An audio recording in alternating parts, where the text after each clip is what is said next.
शेरे सुदूरपश्चिम अर्थात डडेलधुराका शेर बहादुर देउबा 2034 सालमै बीपी कोइरालाले देउबालाई शेरे सुदूरपश्चिम भनेका थिए। पञ्चायत विरुद्ध निरन्तर आन्दोलनमा उत्रिएर खरो भाषण गर्ने भएकाले बीपीले देउबालाई सुदूरपश्चिमको हिरोको संज्ञा दिएका हुन्। खरो भाषण गरेर पञ्चायतमाथि प्रहार गर्न थालेपछि देउबाको जिब्रोमा पञ्चायती शासकहरूले करेन्ट लगाएर चरम यातना दिए।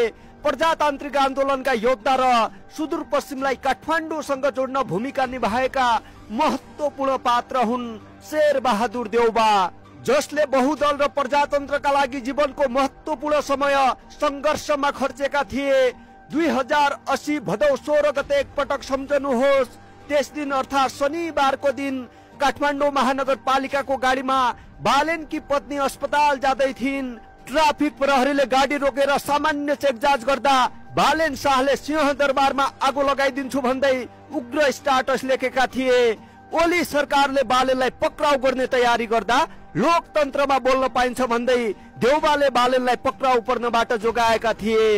उनै देउबामाथि जेन्जीहरूले आक्रमण गरेर घाइते बनाउँदा एक समूह खुसी भएको छ, अर्को समूह देउबाको इतिहासको प्रशंसा गरिरहेको छ। देउबाको एउटै बानी छ, उनी अरू नेताहरूको जसरी गफ लगाउँदैनन्, कम बोल्छन् र उनको बोलीमा सत्यता झल्किन्छ। जेन्जी आन्दोलनपछि अन्य दलका शीर्ष नेताहरू नेतृत्व छाड्न आनाकानी गरिरहेका छन्, तर देउबाले कंग्रेसको सक्रिय पदबाट बिदा लिएका छन्। को हुन् त शेर बहादुर देउबा? देश र जनताको लागि देउबाले के योगदान गरेका छन्? नमस्कार, म टक खाती। भिडियो अन्तिमसम्म हेर्नुहोला र भिडियो शेयर पनि गर्नुहोला। तपाईहरूको एक शेयरले सत्य तथ्य खबर सम्पूर्ण जनता समक्ष पुग्नेछ र ताजा समाचारको लागि टक खातीलाई फलो पनि गर्नुहोला। विकट अभाव र पछौटेपनको शिकार बनेको डडेलधुरा जिल्लाको रुवाखोला स्थित सामान्य परिवारमा 2003 जेठ 31 गते देउबाको जन्म भएको थियो। पढाइमा अब्बल देउबा 14 वर्षको कलिलो उमेरमा नै राजा महेन्द्रको निरङ्कुश शासन विरुद्ध सडकमा उत्रिएका थिए। 2017 पुस 1 गते राजा महेन्द्रले निरङ्कुश पञ्चायती व्यवस्थाको पुनर्स्थापना गरे। त्यस बेला देउबा जम्मा 14 वर्षका थिए। बाल्यकालको अवस्थामा नै राजा महेन्द्रको निरङ्कुश शासन विरुद्ध देउबा सडकमा उत्रिएका हुन्। देउबाको हिम्मतलाई देखेपछि कंग्रेसका संस्थापक नेता बीपी कोइरालाको नजर देउबामाथि पर्यो। त्यसपछि भने आन्दोलनमा जाँदा बीपीले देउबालाई आफूसँगै लिएर जान्थे। 2034 सालमा टुडी खेलमा आयोजित आम भेलामा बीपीले शेरे सुदूरपश्चिम भनेपछि देउबाको चर्चा निकै चुलियो। त्यसपछि उनलाई धेरैले सुदूरपश्चिमको उदाउडो छिटो शेरे भन्थे। 2040 सालसम्म देउबालाई पञ्चायतीहरूले पटक पटक गरेर 9 वर्ष जेल कोचिसकेका थिए। 2028 देखि 2040 को बीचमा पटक पटक जेलमा बन्दी बनाउँदा पनि देउबाले पञ्चायत विरुद्ध नाराबाजी गर्न छाडेनन्। त्यसपछि उनलाई पक्राउ गरेर अनेक यातना दिनुका साथै जिब्रोमा करेन्ट पनि लगाइयो।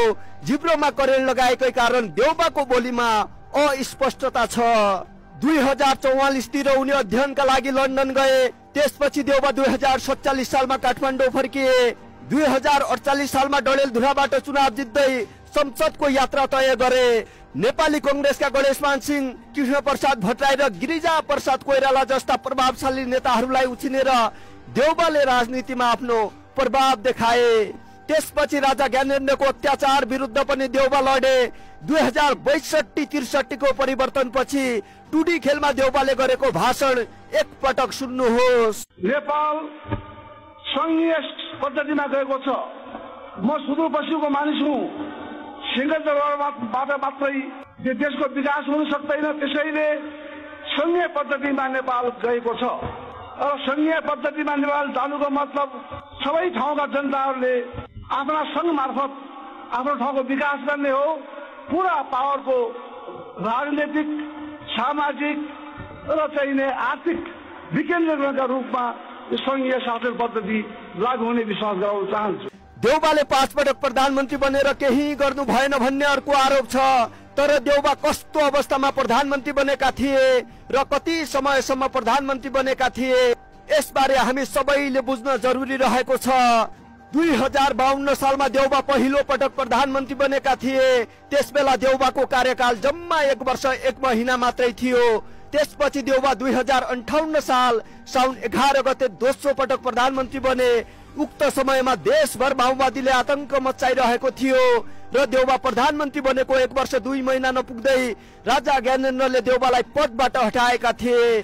तेस्रो पटक देउबा 2061 साल जेठ 21 गते प्रधानमन्त्री बने।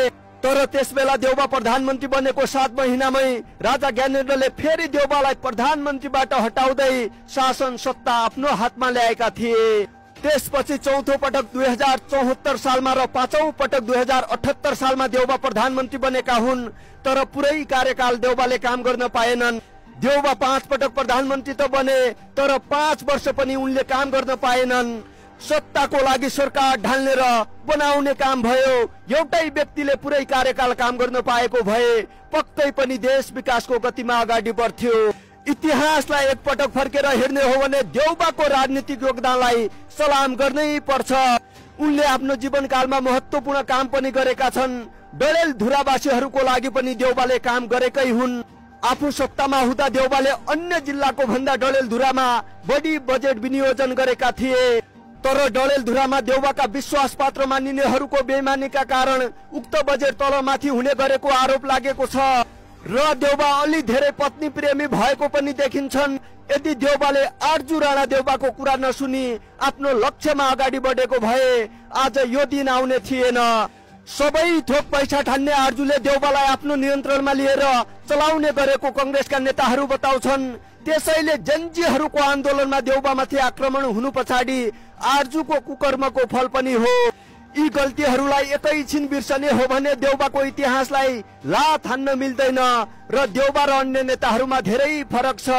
भदौ 24 गते अन्य नेताहरू हतार हतार गरेर भागे तर देउबा आफ्नै निवासमा थिए। देउबालाई पनि पटक पटक सेनाले असुरक्षा छ भन्दै त्यहाँबाट सुरक्षित ठाउँमा पुर्याउँछौ भनेको थियो। आर्जुले पनि निवास छाडेर भागौं भनेकी थिइन्। तर देउबाले यसरी भाग्नु राम्रो होइन भनेर उनी आफ्नै निवासमै बसिरहे। तर आक्रोशित जनजीहरूले देउबामाथि आक्रमण गरेका हुन्। देउबा सामाजिक सञ्जाल बन्द गर्ने सरकारको निर्णयको पक्षमा पनि थिएनन्। तर ओलीको घमण्डका कारण सुदूरपश्चिमका शेरबहादुरले जनजीको हातबाट कुटाई खानु पर्यो। अहिले देउबामाथि आक्रमण गरेको दृश्य ट्रोल बनाइएको छ। जसले जेसुकै भने पनि देउबाले देश र जनताका लागि सङ्घर्ष गरेको इतिहासलाई हामीले लात हान्न मिल्दैन। त्यो इतिहासलाई सलाम गर्नै पर्छ। देउबा बारे तपाईहरूको टिप्पणी के छ? प्रतिक्रिया कमेन्ट बक्समा छोड्नुहोला।